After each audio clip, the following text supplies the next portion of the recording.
کہ جس کو ہم نے جہنم کی آگ سے بچا لیا اور جنت میں داخل کر دیا وہ کامیاب ہو گیا، اور یہ دنیا کی زندگی سوائے دھوکے کے کچھ بھی نہیں ہے۔ وَمَا الْحَيَاةُ الدُّنْيَا إِلَّا مَتَاعُ الْغُرُورِ، غرور عربی میں دھوکے کو کہتے ہیں، اردو میں غرور تکبر کو کہتے ہیں نا، غرور ہے اس کو، بڑا غرور ہے۔ لیکن اصل جو عربی کا لفظ ہے اس کا مطلب جو اردو میں ترجمہ ہوگا وہ غرور کا غرور سے نہیں ہوگا، بلکہ غرور کا مطلب دھوکا، اور غرور جو غین پہ زبر ہو تو اس کا مطلب دھوکا دینے والا، اور یہ مبالغے کا صیغہ ہے تو اس کا مطلب بہت زیادہ دھوکا دینے والا۔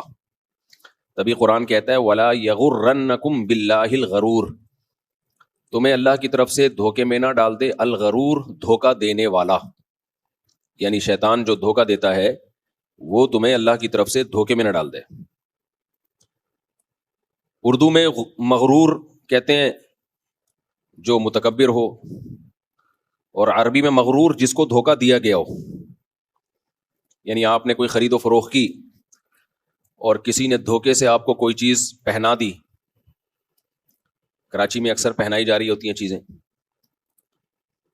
چیزیں تو پہنانا سمجھ میں آتا ہے، بعض لوگ خاندان میں جو سب سے شرارتی لڑکی ہوتی ہے وہ آپ کو پہنا دیتے ہیں، کہتے ہیں اس خاندان میں میری اس خاتون سے شادی ہوئی تو بعد میں ایسی نکلی کہ ان سے سنبھل نہیں رہی تھی تو انہوں نے کیا کیا، آپ کو پہنا دیا،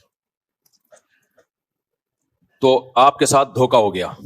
بتایا گیا اخلاق بہت اچھے ہیں لیکن بہت ہی بدتمیز نکلی، بد اخلاق نکلی، تو کہتے ہیں یار انہوں نے تو یہ مجھے اپنے خاندان کی سب سے شرارتی وہ مجھے پہنا دی۔ تو جس کے ساتھ بھی دھوکا ہو اس کو عربی میں کیا کہتے ہیں، مغرور، جس کے ساتھ دھوکا ہوا ہے۔ تو مغرور کا لفظ عربی میں برا لفظ نہیں ہے، عربی میں جب کہتے ہیں نا بڑا مغرور ہے تو عربی میں مطلب وہ بیچارے کے ساتھ دھوکا ہوا ہے۔ اردو میں ہم جب کہتے ہیں مغرور ہے اس کا مطلب دماغ خراب ہے، اس کا تکبر ہے۔ سوال پیدا ہوتا ہے اردو میں اتنا غلط مطلب کیوں لیا جاتا ہے مغرور اور غرور کا؟ وہ اس لیے لیا جاتا ہے کہ جو متکبر ہوتا ہے نا وہ بھی بیچارہ دھوکے میں ہوتا ہے، جس میں تکبر ہوتا ہے وہ بھی اصل میں دھوکے میں ہوتا ہے، اپنے بارے میں خوش فہمی میں مبتلا ہوتا ہے کہ میں کوئی بڑی چیز ہوں، تو اس کی وجہ سے اس کے اندر کبر پیدا ہوتا ہے۔ تو ظاہر ہے وہ بھی ہے تو بیچارہ ہی نا، اس شیطان نے اس کے ساتھ دھوکا کیا، اس کو بتایا کہ تو بڑی فلم ہے، اور وہ اس خوش فہمی میں مبتلا ہو گیا کہ میں واقعی بہت بڑی فلم ہوں۔ سب سے پہلے شیطان دھوکے میں آیا، جب اللہ نے شیطان کو کہا کہ تم آدم کو سجدہ کرو، شیطان نے انکار کیا، تو اللہ نے فرمایا استکبرت ام کنت من العالین، تو ہے ہی بہت بڑا یا اپنے آپ کو بڑا بنانے کی کوشش کر رہا ہے یا سمجھ رہا ہے اپنے آپ کو بڑا؟ تو شیطان نے کہا کہ میں ہوں ہی بہت بڑا، سمجھ نہیں رہا ایکچولی میں ہوں کیا۔ ظاہر ہے اپنے آپ کو جو سمجھے گا یہ کوشش کرے گا تو پہلے وہ اس کا خیال ہوگا کہ میں ہوں بہت بڑا نا۔ شیطان نے کہا انا من العالین، میں ہوں کن لوگوں میں، میں بڑے لوگوں میں ہوں، میں چھوٹا آدمی نہیں ہوں۔ اور دلیل بھی دی خلقتنی من نار وخلقتہ من طین، تو نے اس کو مٹی سے بنایا، مجھے کس سے بنایا، آگ سے بنایا۔ تو شیطان بھی دھوکے میں آ گیا کہ نہیں آ گیا؟ مغرور کہا جاتا ہے تبھی شیطان کو، کیونکہ دھوکے میں آ گیا وہ۔ تو اب چونکہ شیطان کو مغرور کہا جاتا ہے اور وہ دھوکے میں آ گیا، تو ہر متکبر اصل میں دھوکے میں آ گیا ہوتا ہے، غلط فہمی میں ہوتا ہے۔ تو اس لیے اردو میں ہر متکبر جس میں بھی تکبر بڑائی ہو اس کو کیا کہنے لگے، مغرور۔ اور شیطان دھوکے میں کیوں آیا کہ بھئی اے اللہ تو نے مجھے آگ سے بنایا اور اس کو مٹی سے، اس میں دھوکے کی کیا بات ہے بھائی؟ دھوکے کی بات یہ ہے، کم بخت کہہ بھی رہا ہے کہ اے اللہ تو نے مجھے آگ سے بنایا اس کو مٹی سے، تو بنایا کس نے؟ آپ لوگ کو پتہ ہے؟ شیطان کہہ رہے تو نے مجھے آگ سے بنایا، تو بھائی تیرے سوال کا جواب خود تو کے لفظ میں موجود ہے، بنایا اللہ نے ہے نا، تو خود تھوڑی بنائے۔ تو شیطان سے جب کہا استکبرت ام کنت من العالین، کیا تو نے تکبر کیا ہے یا تو ہے ہی بہت بڑا؟ تو شیطان نے جو دلیل دی اس میں یہ بتایا کہ ایکچولی میں ہوں کیا، میں بہت بڑا ہوں۔ اللہ کو بتا رہا ہے، کس کو سمجھا رہا ہے؟ اللہ۔ ہم شیطان کو برا بلا کہتے ہیں لیکن حقیقت میں ہم بھی اللہ کو سمجھا رہے ہوتے ہیں اصل میں اپنے عمل سے۔ جب کوئی آدمی کہتا ہے نا میری تنخواہ اتنی ہونی چاہیے، اتنی کیوں ہے، تو اس کا مطلب وہ اللہ کو سمجھا رہا ہے کہ جتنی پیسے اس کے پاس ہیں اتنے ہی میرے پاس بھی ہونے چاہیے۔ جو بھی تقدیر پہ راضی نہیں ہے نا، اس کا مطلب ہے وہ اللہ کو سمجھا رہا ہے۔ مشرکین مکہ یہ کہا کرتے تھے کہ یہ نبوت محمد صلی اللہ علیہ وسلم کو کیوں ملی ہے؟ آپ تو یتیم تھے. لولا انزل هذا القرآن على رجل من القريتين عظیم. طائف اور مکہ میں ایک فلاں شخص ہے, وہ بہت مالدار ہے, عرب کا سردار ہے, اس کو کیوں نہیں ملی نبوت؟ اللہ کو لیڈر بنانا تھا, قائد بنانا تھا, اس کو دیتا. تو قرآن نے کیا جواب میں کہا؟ اہم یقسمون رحمت ربک. پیسہ جو ہے نا وہ کم درجے کی چیز ہے. نبوت پیسہ بڑا ہے یا نبوت بڑی ہے؟ نبوت. اللہ نے کہا کہ پیسہ یہ نبوت سے بہت کم درجے کی نعمت ہے, یہ میری مرضی سے ملتا ہے, یہ تمہارے مشوروں سے نہیں میں دیتا کہ اس کو کم ملے اس کو زیادہ ملے. اگر ہمارے مشوروں سے اللہ پیسہ بانٹتا تو ہم چاہتے کہ ہمارے سیاستدانوں کو ملے, ہے بھائی؟ کبھی بھی نہیں چاہتے. ہم کہتے یار یہ ہماری جگہ ہو جائیں, ہم ان کی جگہ ہو جائیں. تو اللہ کہتے ہیں پیسہ جو بہت کم درجے کی چیز ہے, تم چاہتے ہو اس کو ملے اس کو نہ ملے, لیکن وہ میری مرضی پہ ملتا ہے. تم نہیں جس کو چاہ رہے ہوتے اس کو میں دے رہا ہوتا ہوں, جس کو تم چاہ رہے ہوتے اس کو نہیں دے رہا ہوتا میں, اور کبھی دے بھی دیتا ہوں, میری مرضی ہے. تو نبوت تو اس سے اوپر کی چیز ہے, تو وہ تمہاری مرضی سے کیسے ملے گی کہ اللہ کو تم مشورہ دے رہے ہو کہ وہ طائف اور مکہ میں فلاں بڑا سردار ہے اس کو ملے, نبی صلی اللہ علیہ وسلم کو نہ ملے؟ تو یہ ہماری مرضی پہ ہوگا, یہ تمہاری مرضی پہ نہیں ہوگا. تو اللہ نے مشرکین کی ٹینشن حل کر دی کہ نہیں کر دی؟ کہ یہ تمہارے سوچنے کا ہیڈک نہیں ہے, لیکن وہ پھر بھی سوچتے رہے اور مر گئے, سوچتے سوچتے جہنم میں چلے گئے. اور صحابہ کرام نے کہا ٹھیک ہے بھائی, اللہ نے کہہ دیا یہ میری مرضی سے, تو جس کو اللہ نے نبی بنا دیا سر تسلیم خم کر لیا انہوں نے. اے محمد صلی اللہ علیہ وسلم, ہم آپ کو اللہ کا پیغمبر مانتے ہیں, ختم. وہ خوش رہے, ابو بکر بنا, کوئی عمر بنا, کوئی فاروق بنا, کوئی عمر بنا, کوئی عثمان بنا, کوئی علی بنا, کوئی ابن مسعود بنا, کوئی ابو ہریرہ بنا, کوئی معاذ بن جبل بنا رضی اللہ عنہم اجمعین. اور جو مخالفت کرتے رہے وہ تقدیر پہ راضی نہیں تھے, ان کی ایسی کی تیسی ہوگی, نہ دنیا میں سکون ملا نہ آخرت میں. تو یہ تقدیر کا عقیدہ بڑا خاندانی عقیدہ اللہ نے ہمیں دیا ہے بھائی, اور اللہ نے اس کی وجہ بتائی ہے کہ یہ میں نے اس لیے تمہیں دیا تاکہ ٹینشن ختم ہو تمہاری.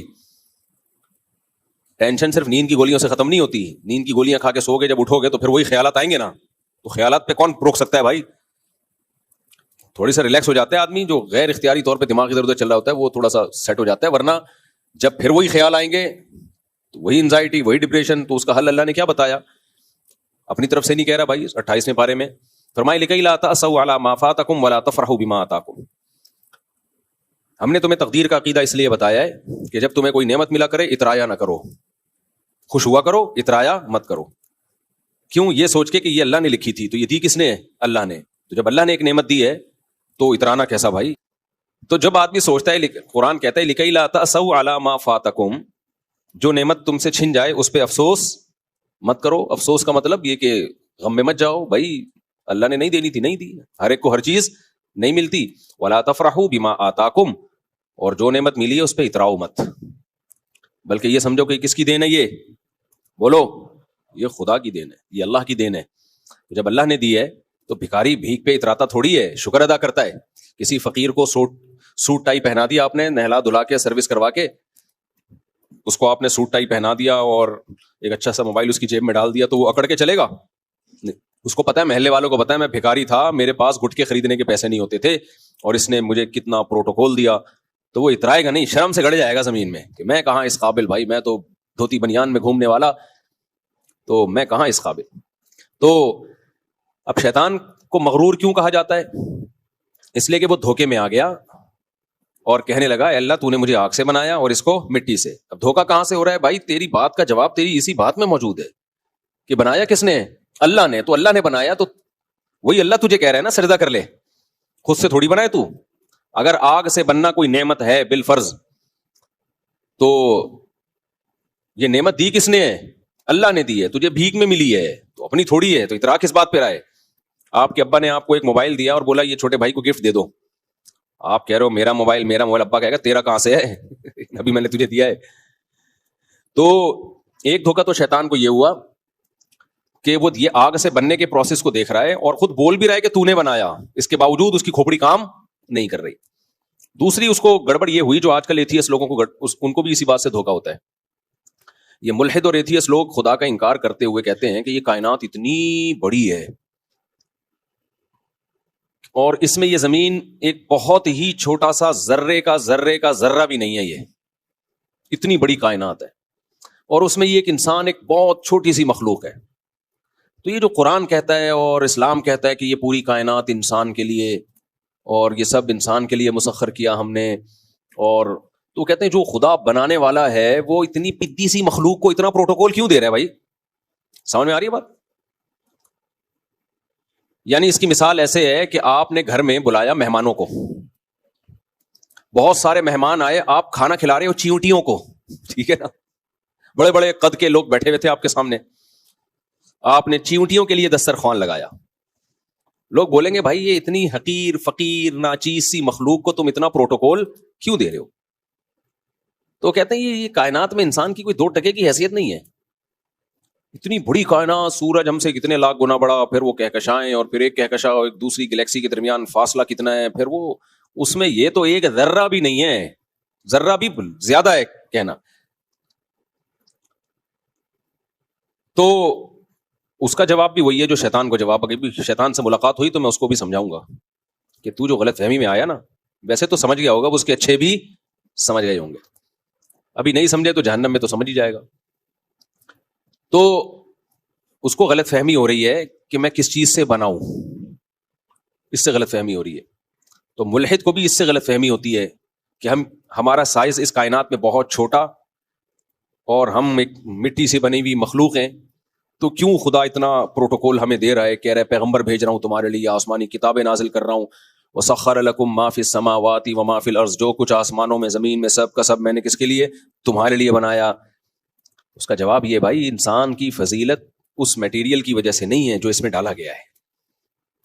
جو جن چیزوں سے ہم بنے ہیں وہ تو فولاد ہے اور لوہا ہے، میگنیسیم ہے، اور یہ ساری میٹلز ہیں، مٹی ہے جس میں یہ سب کچھ ہوتا ہے. انسان کی فضیلت اس بات پر ہے علم الانسان ما لم یعلم، کہ انسان کے اندر سیکھنے کی صلاحیت ہے، اس کے اللہ نے کھوپڑی دی ہے سوچنے کے لیے اور سیکھنے کے لیے. یہ کھوپڑی کسی اور مخلوق کے پاس نہیں ہے.